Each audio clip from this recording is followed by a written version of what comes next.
Alleluia,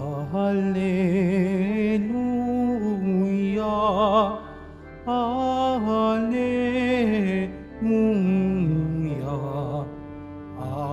Alleluia,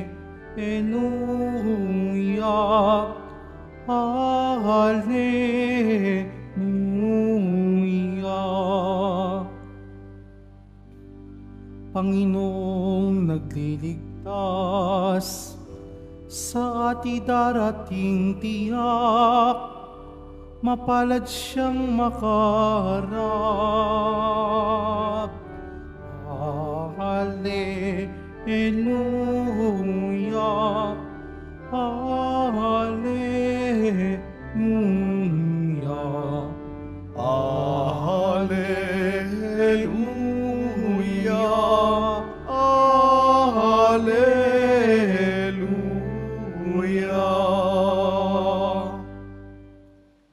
Sumainyo ang Panginoon. At sumaiyo rin. Ang mabuting balita ng Panginoon ayon kay San Mateo.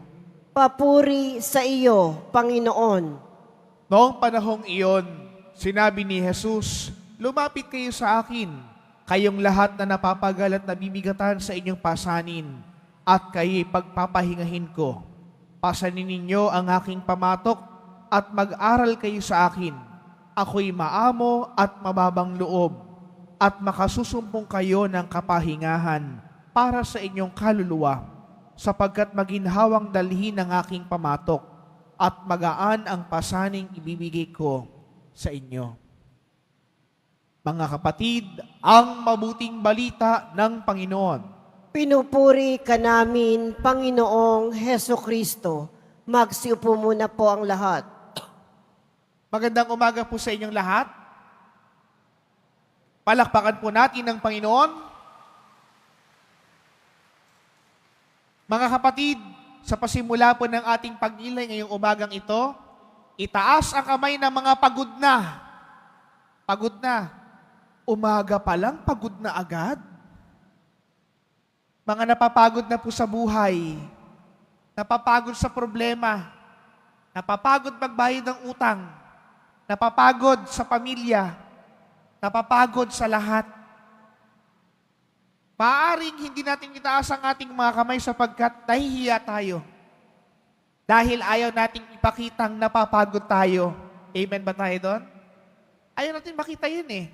Ayaw nating ipakita na napapagod tayo.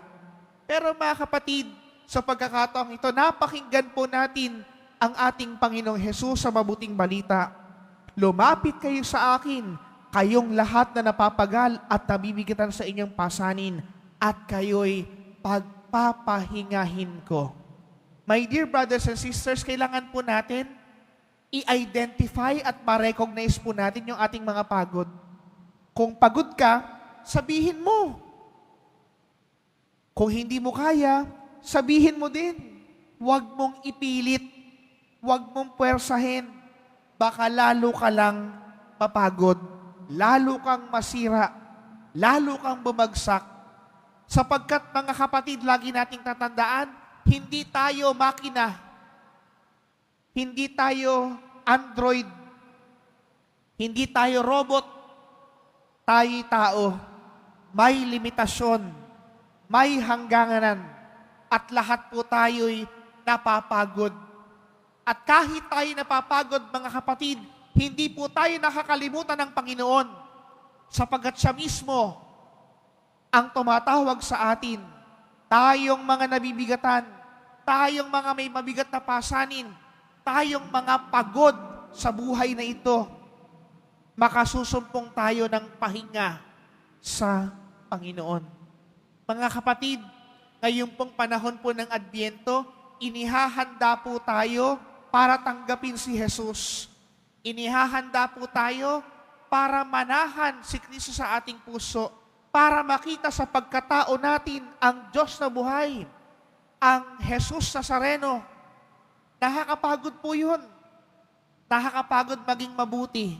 Nakakapagod maging mabait.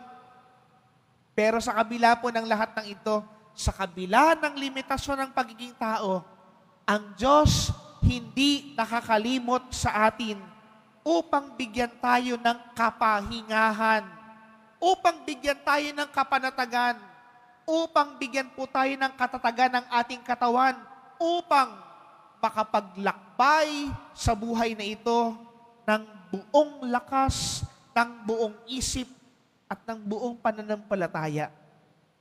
Mga kapatid, kung aasa lamang tayo sa lakas natin, hindi tayo makakapunta sa pupuntahan natin. Aasa tayo sa Diyos palagi ng lakas. Aasa palagi tayo sa Kanya para buhatin ang ating kabigatan sa buhay. Dahil narito siya para sa atin, para bigyan tayo ng kapanatagan, katiwasayan, kaayusan. Yan ang Diyos. Ang Diyos palaging narito upang buhatin tayo, upang lingapin tayo, upang pagpalain tayo. Sapagkat tayo taong mahina at ang nagpupuno ng lahat ng kakulangan natin, walang iba kundi ang Diyos na sinasamba natin. Kaya nga po, diba, sa wakas sa bahagi ng ating mabuting balita, sapagkat maginhawang dali ng aking pamatok at magaan ang pasaning ibibigay ko sa inyo. Wala pong pasaning hindi mabigat. Wala pong responsibilidad na magaan. Lahat po mahirap. Pero sa kabila ng hirap na ito, hindi po dinidiin ng Diyos ang mga ito para pahirapan tayo. Ito po'y ibinibigay ng Diyos at sa tulong niya, nabubuhat natin ang lahat ng ito para hindi po tayo mapagod, para tayo mapakinabangan ng husto, para tayo ay makarating kay Kristong Panginoon natin. Kaya po mga kapatid, sa pagpapatuloy po ng ating banal na pagdiriwang na ito, sa ating pagtanggap ng banal na Eucharistia, tanongin natin muli ang ating mga sarili, pagod ka na ba? Sawa ka na ba? Susuko ka na ba? Kung pagod ka na, lumapit ka kay Jesus. Bibigyan ka niya ng kapahingahan. Sa ngalan ng Ama, ng Anak, at ng Espiritu Santo.